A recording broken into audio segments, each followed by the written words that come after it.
Cette vidéo est en partenariat avec Audencia, l'école de commerce qui propose des parcours adaptés aux étudiants en voie littéraire.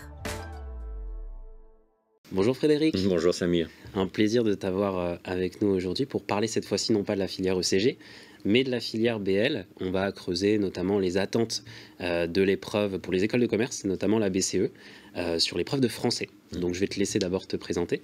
Donc je suis Frédéric Bretéché, je suis professeur de culture générale au lycée Extin-Chavagne à Nantes, ainsi qu'à Audencia. Et si j'ai accepté cette invitation, ce n'est pas en tant que grand expert des classes BL, mais il se trouve juste que je colle en BL et que je partage ma vie depuis longtemps maintenant avec quelqu'un qui est professeur de littérature en Cagne, en BL depuis 20 ans.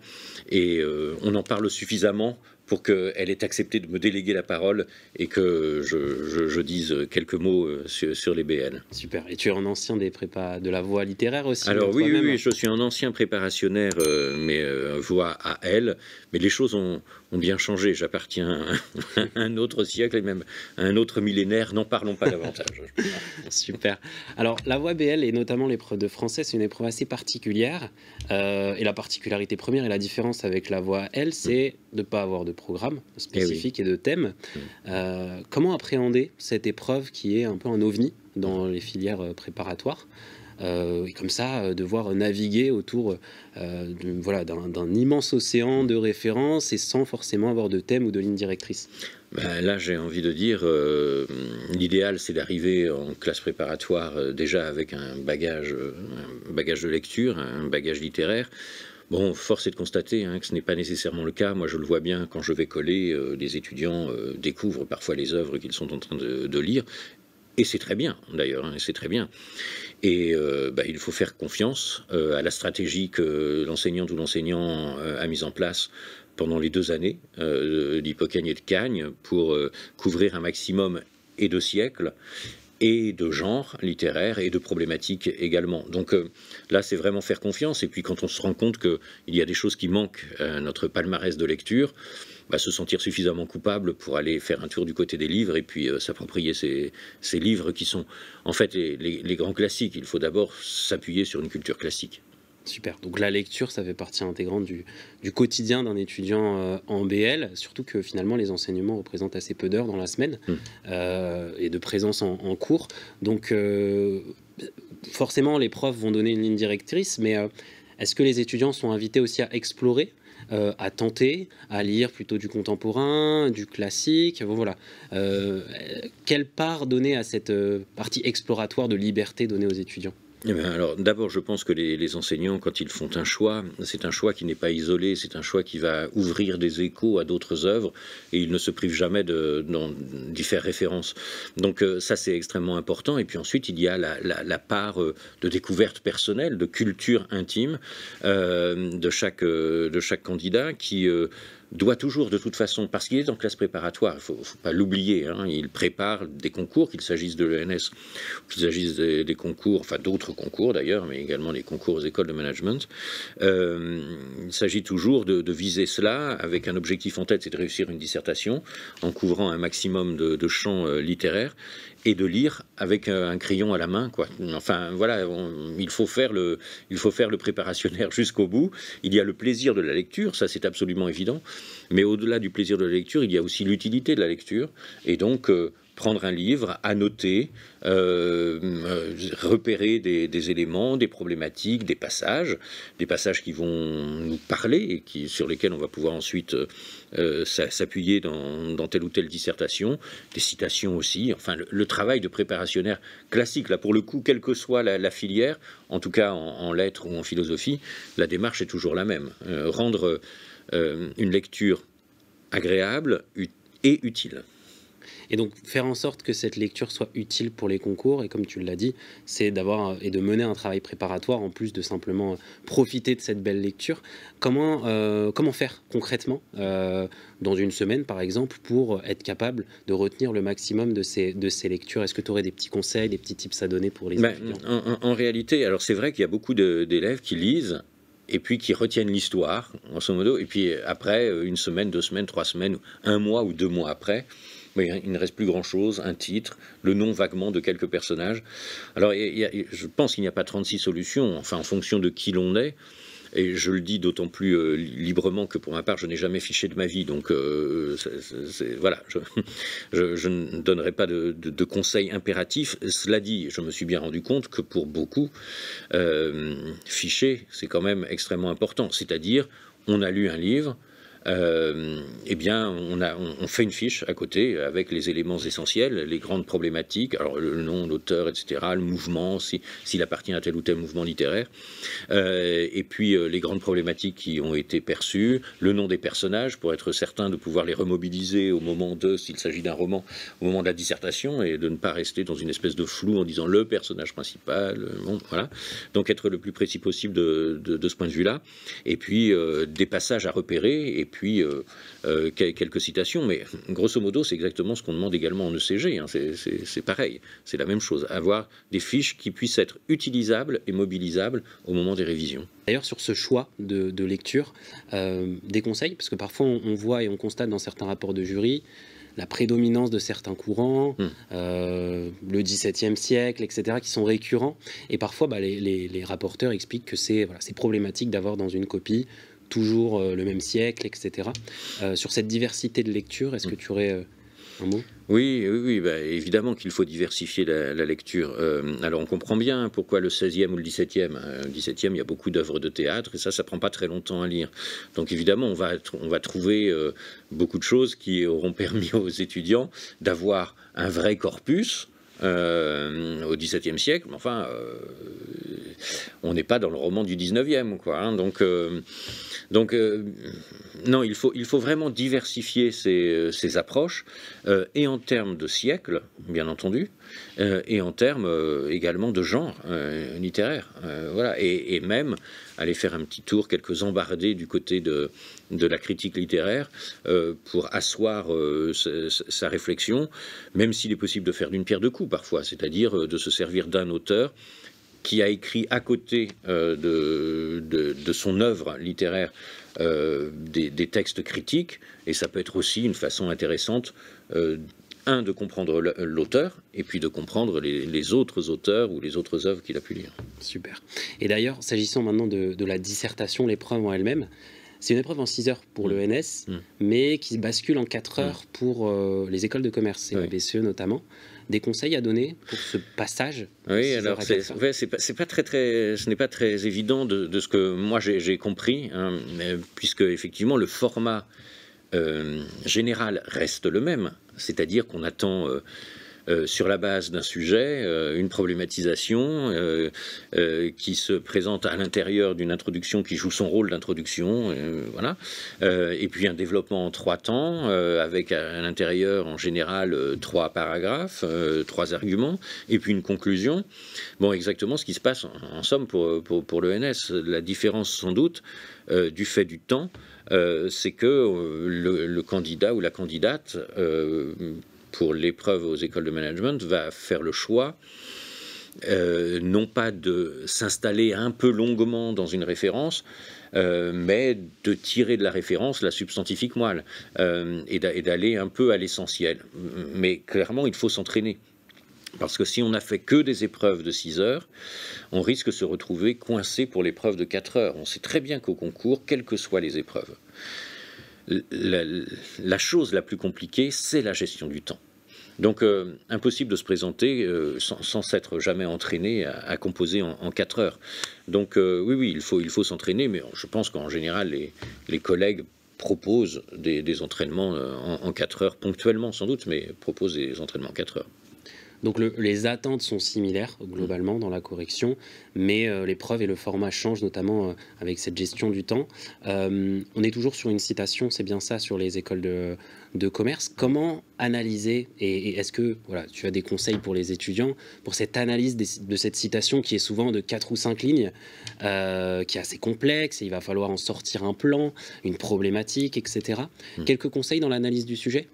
Oui, alors je peux donner quelques conseils, parce que ça c'est valable, hein, de toute façon pour l'analyse de n'importe quel sujet. Je voudrais juste faire un petit bond sur ce que tu disais tout à l'heure, sur le format. Il y a quand même une petite différence d'appréciation des copies à l'ENS et puis en prépa ECG. Enfin, en prépa ECG, hein, en entrée en école de management. C'est que à l'ENS, il va falloir évidemment une grande maîtrise de la matière, mais la manière va avoir également son importance. À l'ENS, le dernier rapport le montre, les dernières réunions qu'il y a eu semblent l'indiquer, il faut une belle expression, il faut une plume. Bon. Je ne dis pas qu'il ne faille pas de plume pour l'épreuve en 4 heures, mais ce n'est peut-être pas la chose sur laquelle les correcteurs vont d'abord s'appuyer. Ils vont s'intéresser à la cohérence de l'analyse, à la qualité des exemples qui sont convoqués, et puis si c'est bien écrit, c'est encore mieux, quoi, voilà. Mais c'est peut-être moins déterminant qu'à l'ENS, où il faut un tout. Voilà, il faut un tout. Bon. Alors, pour les sujets, il faut bien garder en tête, mais ça, les candidats l'auront compris, hein, que la plupart des citations, celles que j'ai vues, qui sont tombées au concours, et puis également les sujets que mon épouse peut donner, dont on parle, la plupart des sujets, en fait, sont des sujets provocateurs. Ce sont des sujets qui peuvent être longs, les citations peuvent être longues ou alors un peu plus courtes, peu importe, mais en général, il y a quelque chose qui vise à provoquer le candidat ou la candidate en ne donnant qu'une partie des choses ou en ayant un regard un peu définitif ou alors moqueur. Impliquant forcément que le candidat ou la candidate fasse un pas de côté, en se disant c'est une vision des choses, et il ne s'agit absolument pas de détruire la vision des choses. Enfin, quand un auteur ou un critique apporte une réflexion sur la littérature, sur un genre, sur un mouvement, une époque, enfin tout de même, c'est un spécialiste de la chose, et il ne s'agit absolument pas de dire c'est n'importe quoi, enfin on ne peut pas dire ça, bon, il a le droit de dire ce qu'il veut, hein, l'auteur. En revanche, il s'agit de le mettre en perspective et puis de comprendre comment il en est arrivé à dire cela, à quoi ça correspond d'une époque peut-être, ou d'un genre particulier, comment on peut l'ouvrir. Tout sujet est un peu origamique. Donc ça veut dire qu'il doit se déployer à la faveur de l'intelligence du candidat qui va aller chercher dans les plis un peu resserrés d'une citation, ce qui se dit, mais ce qui ne se dit pas, et ce qui mériterait d'être dit. Donc oui, il faut expliquer véritablement la citation, surtout dans ce qu'elle ne dit pas. Et par rapport à cette orientation et cette réflexion personnelle, qui est une réflexion qui est propre à l'auteur, dans un moment déterminé, on a l'impression, et on a peut-être que c'est l'évidence, c'est de se dire on va peut-être organiser son plan avec justement un grand 1 qui serait pour confirmer le propos de l'auteur et un aspect dialectique sur le 2 avec un dépassement en 3. Est-ce que ce plan type est désuet, ne marche pas sur tous les sujets, et auquel cas il n'y aurait pas de plan type? Quel est ton regard sur ce plan ou ce calque? Moi, c'est amusant parce que justement, je suis régulièrement confronté à des propositions de sujets où on me demande tu ferais quoi? Bon. Et le plan dialectique, c'est une espèce de valeur sûre, ça va de soi, mais s'il devient systématique, il empêche la pensée. Donc, parce que les sujets sont provocateurs, évidemment, il va s'agir de nuancer, de confronter la citation à d'autres pensées. Mais pour autant, ça ne veut pas dire que l'on tombe nécessairement dans un plan dialectique. En réalité, on parle de type de plan, mais quand on parle de type de plan, c'est tout simplement pour dire qu'on essaye de trouver des béquilles à quelque chose qui, spontanément, chez soi, ne fonctionnerait pas. Or, il y a des sujets qui appellent un traitement, et avec toute la liberté, l'important c'est que partant d'un point A, on arrive à un point B, et qu'on ait le processus de transformation qui permette de montrer en toute logique comment du point A, qui est la citation, on arrive à dire quelque chose qui soit cohérent, intelligent et intelligible. Et comment faire justement pour voilà, avancer ce discours intelligent, intelligible? Comment progresser dans cette matière-là? On a parlé de la façon de travailler cette matière, mais voilà, est-ce que c'est de l'entraînement? Toi qui as l'habitude de passer d'école, voilà, comment, à ton avis, se portent les axes de progression des étudiants? Comment faire pour avoir ce déclic qu'on attend souvent dans l'analyse du sujet? Là, on s'est vraiment concentré sur l'analyse du sujet, de cette citation, de développer un plan cohérent. Quels sont les axes, selon toi, de progression? Ben, la première chose, et ça je le dis également quand on m'interroge sur les ECG, faire confiance aux enseignants. C'est-à-dire que pendant 2 ans, les enseignants vont proposer un parcours de littérature qui a sa cohérence. Enfin, je le vois bien chez moi, c'est penser à l'avance. Comment vais-je passer de là à là? Donc il y a un parcours. Donc s'imprégner de la logique, de la cohérence de ce parcours. Et puis ensuite, écouter tous les conseils qui peuvent être donnés, essayer de les appliquer, c'est beaucoup mieux. Alors, s'entraîner, oui, évidemment, plus on s'entraîne sur des sujets, à écrire, faire des plans, rédiger des paragraphes, des intros, des transitions, etc., mieux ce sera. On se fait la main, on se fait la plume.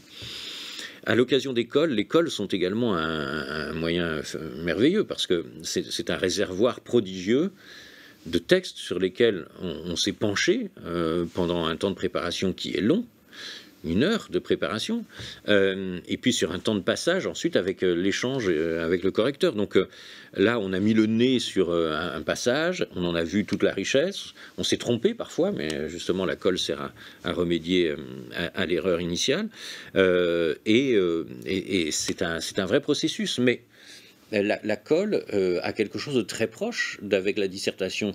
Alors, on n'a pas une citation, mais on a un texte en entier, mais pour lequel il va s'agir de repérer une problématique, c'est-à-dire un projet de lecture, donc avec une problématique, et puis suivre un itinéraire. Alors, la différence, c'est que dans la colle, on suit l'itinéraire que le texte propose, puisque les lectures sont linéaires, mais dans la dissertation, il y a une forme de linéarité logique également, mais qui convie non pas un texte, mais plusieurs textes ensemble. Donc c'est un peu la même logique. Mais oui, avoir un vrai corpus, et un corpus varié de sources. Côté école de commerce, cette fois-ci, on a vu du coup que voilà, il y a des attentes qui sont similaires parce que l'épreuve en elle-même est assez similaire, mais il y a quand même des particularités de l'ENS. Est-ce que, et c'est toujours un concours, donc l'objectif c'est de discriminer les copies, comment se positionner? Est-ce que j'aurai une meilleure note que celle que j'ai probablement dans l'année? Est-ce que voilà, c'est pas systématique pour un étudiant? Est-ce qu'il doit prendre les concours sérieusement d'école de commerce ou pas? Parce que parfois, effectivement, on les passe en roue de secours. La copie va être évaluée en fonction de la compréhension, évidemment, de la citation, du fait qu'il ne s'agisse pas d'une récitation de savoir, mais au contraire d'un dialogue qui s'est installé avec la citation et l'auteur de la citation, et puis faire valoir une autonomie, une forme d'authenticité dans la réflexion qui montre au correcteur qu'il y a quelqu'un qui pense la littérature, qui aime cela, évidemment, et qui pense la littérature. Si on passe de l'autre côté, pour dire un mot des oraux, parce qu'on invite évidemment tous les auditeurs à passer ces écoles de commerce, ça peut toujours être intéressant pour eux, et il y a beaucoup maintenant aujourd'hui de possibilités de parcours différents, et on est à Audencia. Donc les écoles aujourd'hui, et pour avoir ta casquette aussi de professeur actuellement à Audencia et responsable aussi à Audencia, est-ce que les écoles de commerce sont en train de s'ouvrir? Quel est ton regard aussi par rapport à ça, de ces parcours diversifiés en école désormais pour les étudiants en voie littéraire? Mais en fait, on voit que quasiment toutes les écoles de management aujourd'hui sont intéressées par le profil des étudiants qui sortent de prépa littéraire. Alors sur Audencia, c'est factuel, hein. On peut évidemment me taxer d'avoir un parti pris, mais factuellement parlant, parce qu'Audencia s'est très rapidement placé sur un segment qui est culturel, avec des programmes qui sont taillés pour. Je crois que les étudiants qui sortent de classes préparatoires littéraires peuvent trouver leur compte. Alors évidemment, hein, c'est évident, on n'entre pas en école de management comme on entre à l'ENS, comme on entre dans une fac, c'est-à-dire on ne fait pas la même chose. Les écoles de management sont là pour préparer en 3 ou 4 ans avec la césure à l'entrée dans la vie active, mais sur des secteurs qui peuvent totalement intéresser des étudiants qui sortent de prépa littéraire. Les secteurs de la culture, extrêmement importants, en France particulièrement, mais également à l'étranger, dans les musées, dans le métier de l'édition, dans la promotion des événements culturels, enfin, il y a énormément de choses. Et donc, ces écoles, oui, sont en train de s'ouvrir, d'abord parce que, pour en parler à plusieurs écoles, puisque je discute avec de nombreuses écoles, mais le profil le profil des prépas littéraires est un profil intéressant parce que c'est un profil un peu atypique. Ce sont des jeunes gens qui se sont souvent intéressés avec une grande précision à certains domaines, se sont même parfois spécialisés dans ces domaines. Peuvent avoir un côté un peu hors sol de temps en temps par rapport aux étudiants de prépa EC qui eux sont très intéressés par ok, je veux bien apprendre mais je veux comprendre à quoi ça sert. Là on a des étudiants qui sont presque parfois un peu frais comme on se le dit parce qu'ils sont un peu dans leur monde de temps en temps. C'est pas des ovnis non plus, hein, mais les problématiques sont un peu différentes. Ils se sont consacrés pendant 2 ou 3 ans à des problématiques philosophiques, littéraires, économiques, historiques, enfin voilà, mathématiques pour les BL. Donc un peu détachés parfois de certaines réalités factuelles, mais pour autant, avec une formation extrêmement précise, ils ont une grande ouverture d'esprit, une grande efficacité, un grand sens surtout de l'analyse qu'ils ont dû mener, moins généraliste sans doute que les prépa EC. Et avec d'autres qualités, également d'autres défauts, hein, ça va de soi. Mais oui, ils plaisent beaucoup. Et pour faire passer à la fois des oraux de grec à Audencia pour les candidats qui ont fait du grec ancien, c'est un bonheur immense. Enfin, pour l'helléniste que je suis, c'est vraiment un bonheur immense. Mais également des entretiens, enfin, pour recruter post-prépa. Bon, on voit des différences. C'est une autre façon d'appréhender les choses. Et c'est l'esprit des écoles de management, de s'ouvrir à plusieurs types de profils pour ensuite, allez, utilisons le mot, les hybrider et en faire quelque chose qui soit efficace et parfaitement adapté à un monde lui-même hybride et en mouvement. C'est très important. Bon, on l'aura compris, du coup, les étudiants en littéraire ont leur place en école absolument. de commerce. Et ça, c'est bien de le rappeler. Pour terminer, les concours sont prévus pour la mi-avril. Un dernier conseil. On a l'habitude de te poser cette question, mais est-ce qu'un dernier conseil peut-être pour ces étudiants en voie BL ? Je crois que pour les étudiants qui se diraient que peut-être l'ENS n'est pas complètement faite pour eux, et qui se posent la question légitimement de ce qu'ils vont faire après, s'intéresser d'abord aux écoles de management, et puis préparer très sérieusement la dissertation de littérature qui... au-delà de tout, leur offrira, je crois, parce qu'il s'agit de la littérature et que je n'envisage pas les choses autrement, au moins 4 heures de plaisir à composer. Et ensuite, ils verront. Mais de le faire sincèrement, pas en touriste, parce que quand on fait des choses en touriste, ça ne fonctionne jamais.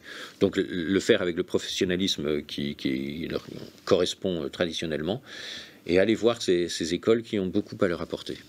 Merci Frédéric, j'espère en tout cas que le message est passé, et à bientôt.